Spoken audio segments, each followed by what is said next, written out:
Welcome back to the Growth Guide. Today we have Jeff Brown. Jeff has 17 years of experience in marketing. He saw the launch of Facebook to a global audience, the death of MySpace, and the newer trends like YouTube Shorts, Google Performance Max, and how the highest attention channels can work for entrepreneurs and small businesses. So thank you so much for joining me today. Yeah, of course. Anytime. So I'm so happy to have somebody on, like a kind of like a true social media expert, because that's exactly what we do. We're a digital marketing firm with a specialty in social media and the paid side. So I'm happy that I can have somebody that can bounce some things off. So first thing I want to dive into is why should business owners, and more specifically small business owners, care about social media in the first place? It's it's the same thing as somebody getting on and trying to do radio ads in the 1930s. It is the focal point of the world's attention in a way like we've never had before. Radio stations, TV stations in the 50s, they could reach hundreds of miles. But there's never been a platform before that would put you instantly in touch real time with the entire planet. And so it is the world's attention. That's the short answer. It's simply where you have to be if you want to get the greatest chance of getting to the most amount of people and finding your actual audience. Okay. I mean, because a lot of the experiences that we've had, especially with like small business owners, more specifically kind of like the home service stuff, like the plumbers, roofers, that sort of thing, more usually blue collar people, they don't really care. I don't want to dance on social media. That's kind of the thing that we see. But it's like, no, you have to focus on this because it's the cheapest way to reach people, and more than likely the cheapest way for you to start generating more business. Yeah, definitely. Well, and it's one of the benefits of having the greatest amount of the greatest access of all of humanity is that you can actually niche down as far as you possibly can into the ideal audience. If you are a local plumber in a certain area, it is very likely that statistically 95% of the people in your market are on social media of some capacity. They may not see that billboard. They might not have the radio turned on whenever that one commercial comes on, but they are on social media and you don't have to dance. I found mortgage brokers and face painters through social media. You simply display your craft and then let the algorithm figure out who to draw towards you. Exactly. So I want to speak a bit more on the algorithm that you brought that up, because one of our kind of like, we'll say, company guidelines for our fulfillment is the algorithm is smarter than any of us. And anybody that wants to challenge that, I would love to hear their thoughts. But at the end of the day, it's smart. It's smarter than us. So with you guys, when you run ads, do you kind of just leave the targeting broad and then let the algorithm kind of niche down for you, or kind of how does that look? It will, well, just like anything else in marketing, it's not a simple answer. Of course. We will always theorize on the front end. We will begin A/B testing. So we'll start to say, Mhm. what can we educatedly say? I'm just going to make up words as we go. What can we decide on based on the information that we have as far as how to reach our best target demographic? And anything that, while we're talking, anything that has a question mark attached to it, just means you have to A/B test. So depending on the platform, depending on how evolved it is, TikTok, Meta, these are one of the most finely tuned pieces of software on the planet in human history, honestly. So turning some of it loose and then letting it go is a great strategy. And as long as you clearly define the answer that you're looking for, setting a broad stroke is similar to just crafting the question. And you just craft the question correctly and then let this monstrous machine answer it for you with data. And then you constantly refine the strategy as you're pursuing leads, pursuing sales, trying to broaden your brand reach, whatever the case might be. But the human element on the front end of it is really trying to figure out how to ask the question. Any business owners or marketing agencies listening to that, that is perfect. But there's one thing that you need to have, and it's your conversion tracking in place before you even think about running ads, because the algorithm isn't going to do that if you don't have your pixel on your site, don't have your Google Analytics tag properly, et cetera, et cetera. Otherwise, you're just wasting your money, literally just Exactly. throwing it away, You're better than, and if you're in Canada, you're better off lighting it on fire and staying warm. or sending it to Canada so they can burn it and stay warm. Exactly. So, in regards to the creatives, especially for founder led brands, so we're talking more small business owners, usually they're under 50 employees, is kind of around Yeah. that sweet spot. Creative is king, especially on the paid side. So, how do you actually create content that people want to consume? That requires, first off, understanding the customer. Most of the time, when you're dealing with brands of that size, you start asking questions like, hey, have you done any target demographic research? Do you have avatars? Do you have brand guidelines? You know, I had one client once, I was asking him for his logo just to get started. And he pointed at his shirt and he said, that's my logo. And I was like, yeah. He said, no, this is my t-shirt designer designed this. And he keeps doing it. I was like, oh my goodness, this is going to be a lot of work. But you have to define that on the front end. And if you can't understand who your audience is, and if you say everybody, then I'm going to smack you. You have to define exactly who it is, because if you can understand who they are, then you can understand their pain points. You can understand what matters. I'm in Nashville. I care a lot about the traffic patterns in the city because it affects me greatly if it's not done. I don't care about the traffic light pattern in Pittsburgh. So someone needing to get to me, someone needing to be able to really speak to me, to my pain points. What do I miss when I'm not having it? How do I feel good if I have it? You got to understand the customer first, and then define the outbound strategy from there. You're just recently doing something for hair loss, hormone replacement therapy. You need to understand the pain points for women losing hair and men who need to lose weight. You got to understand inside their psyche, and then the Mhm. creative comes from that. You can make something absolutely gorgeous, but if it doesn't hit their heart, it will not convert. Guaranteed. Graphics, captions, doesn't it matter? 100%. So, and then another thing that people, when they're starting out and they're usually under like a certain amount of revenue, they're kind of stuck. It's like, okay, do I develop my social media channels or my website? What would your advice be for those people?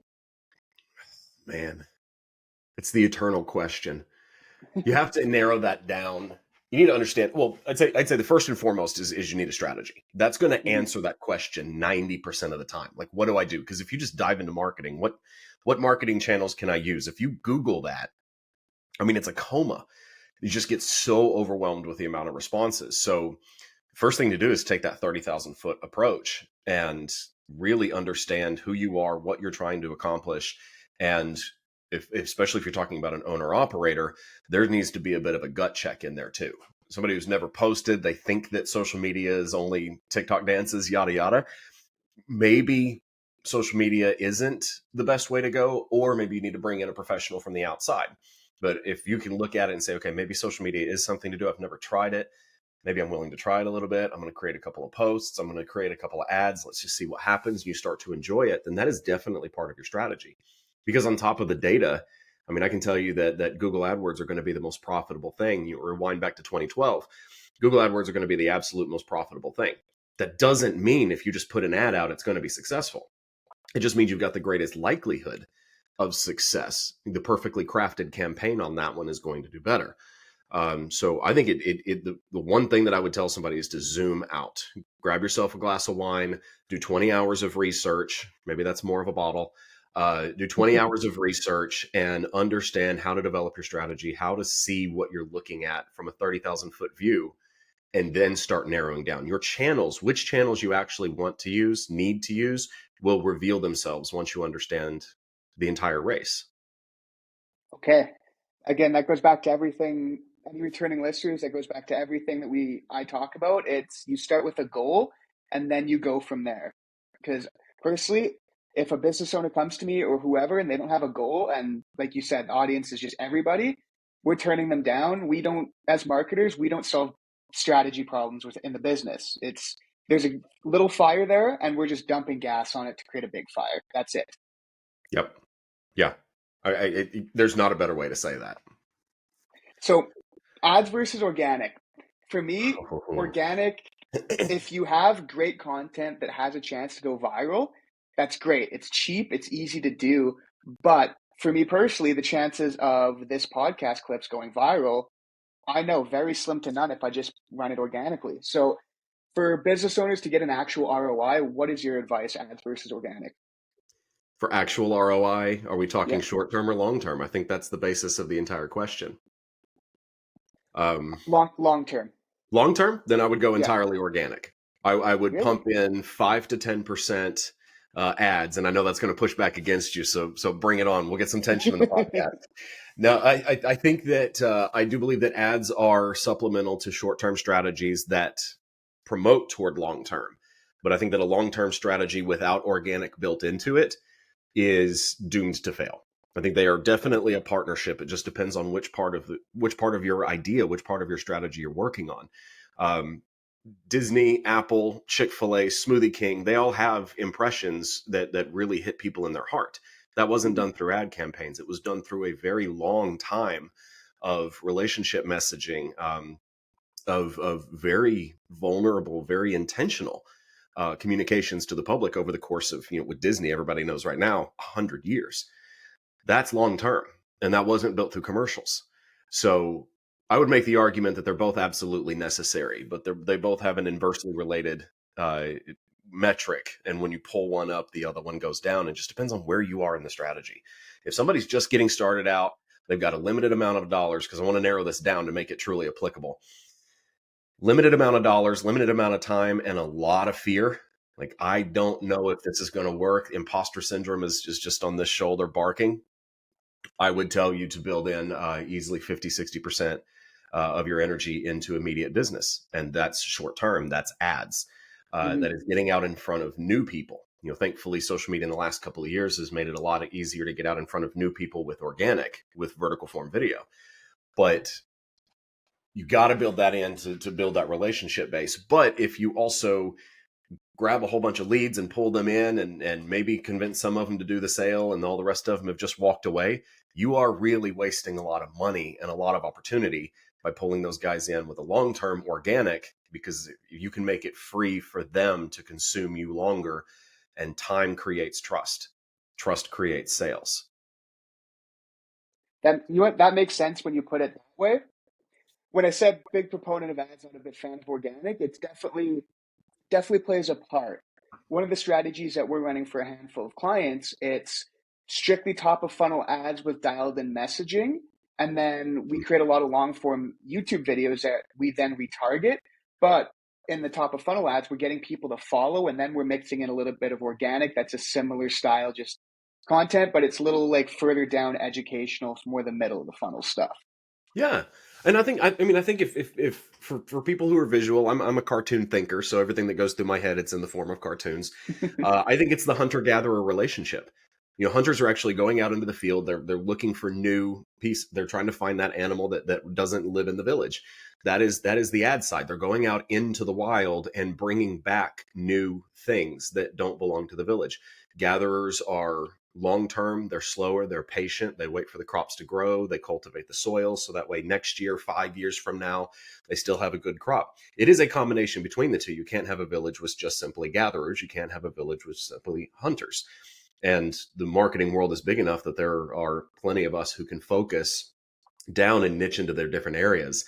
But I'd say even if it is in small beans, there still needs to be a mixture. There still needs to be some kind of a perspective of short-term business and long-term, because without either of those, the business will die. 100% agree with you. So, now, one thing I usually touch on is, especially with marketing people, is there's a stigma around us. At the end of the day, especially Yeah. for digital marketing, it's majority of people, especially if they're looking for marketing firms or whatever, they've been burned in the past. So, what is your advice to people how they find a good marketing person, especially if they don't understand anything about it? I've owned my own agency for 5 years. And I have practiced a pillar philosophy, and I think it has been part of how this agency has gone on for a half decade.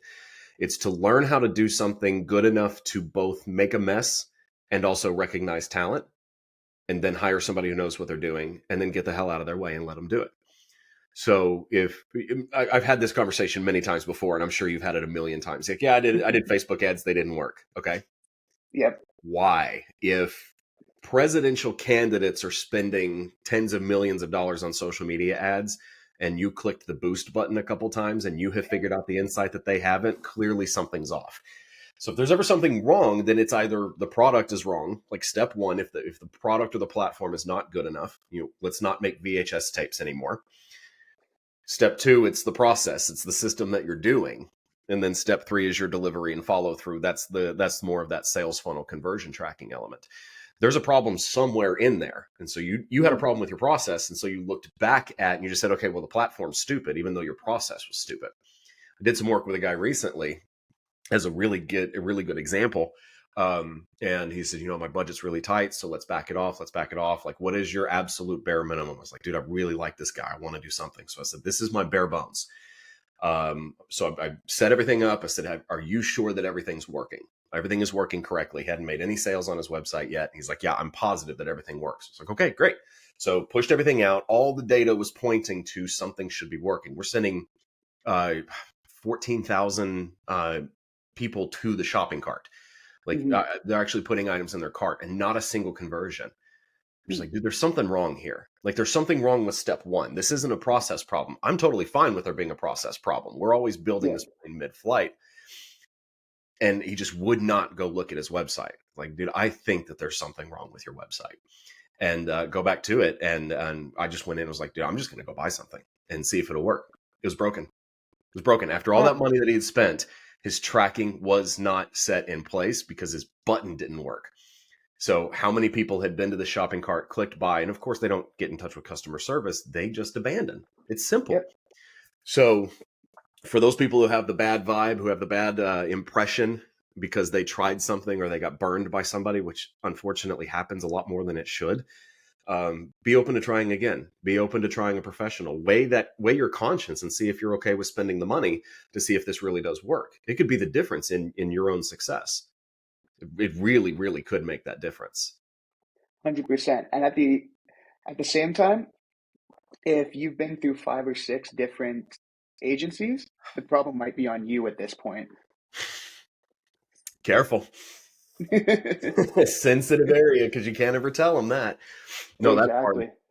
That's really, really hard, especially because it kind of, if we're being marketers for a second, it's one of those like big red flags, honestly. If somebody comes in and like, yeah, I've been on Fiverr, I've been on Upwork, I've tried 6 different people, and I've asked them for a efficient and affordable rate, and I've been through 5 different freelancers, and it's just always been crap. They've all screwed me over. Like, let's dig into that for a second.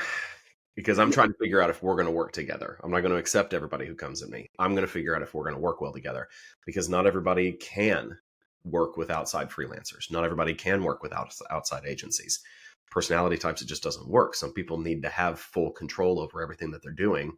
And if they're not social media people at that point, maybe they shouldn't be doing social media ads. So looking forward, what do you think's happening with marketing in the next 6 months, and how do we take advantage of it? That is, it's the $1 million question, because we're checking a crystal ball. And right now, I think we are at the cusp of another huge micro revolution. The beginning of 2020, everything that I was doing with my clients in September of 2019 was Facebook. There's a little bit that was pushing out toward Instagram, but Facebook was the cash cow. If you wanted to print money, that's where you did it. And then TikTok showed up. And TikTok was established in 2016. So it had been lurking in the field for years. And then the perfect storm showed up, and then it changed everything. And I'm not talking about a new app. I'm not talking about a Chinese company getting into the game.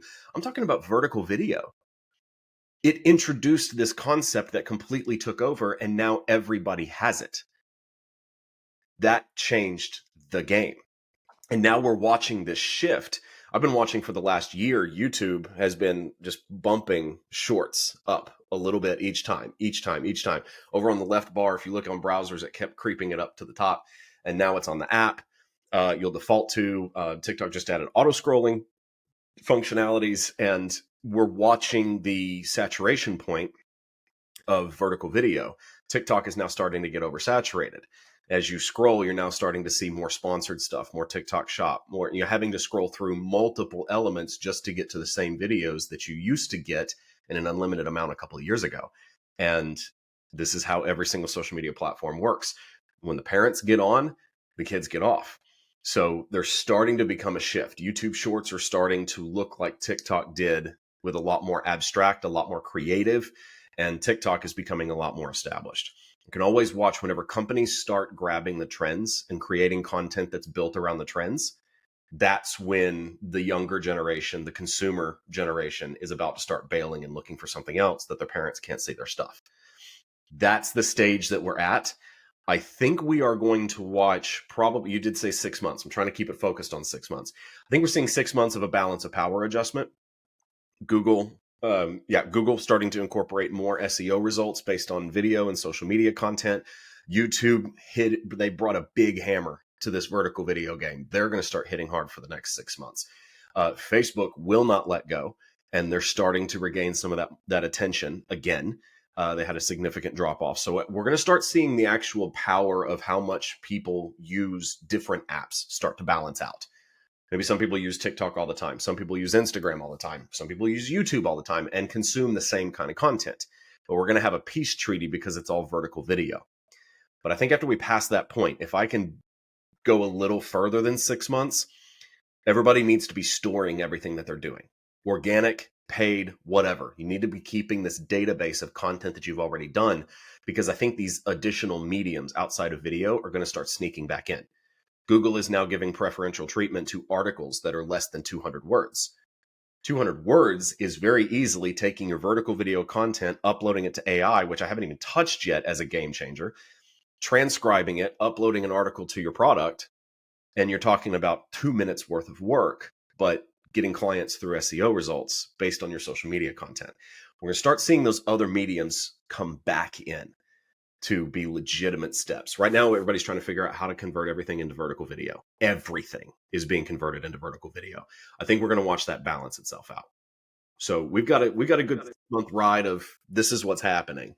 And then I think we're going to start seeing another just fight for the top.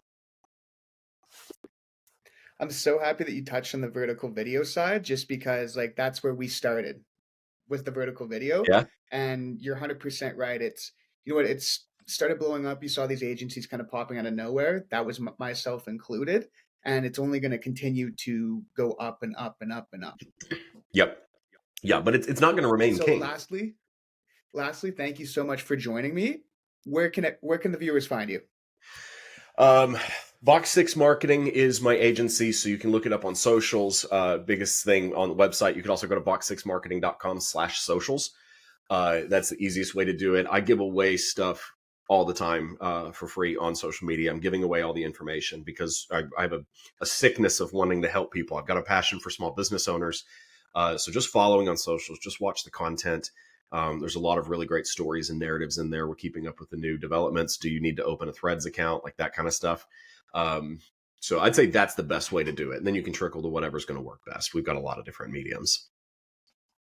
Perfect. So I'll make sure that ends up in the show notes so people can find that with ease. Thank you, Jeff, again for joining us. It was a great conversation. Yeah, no problem.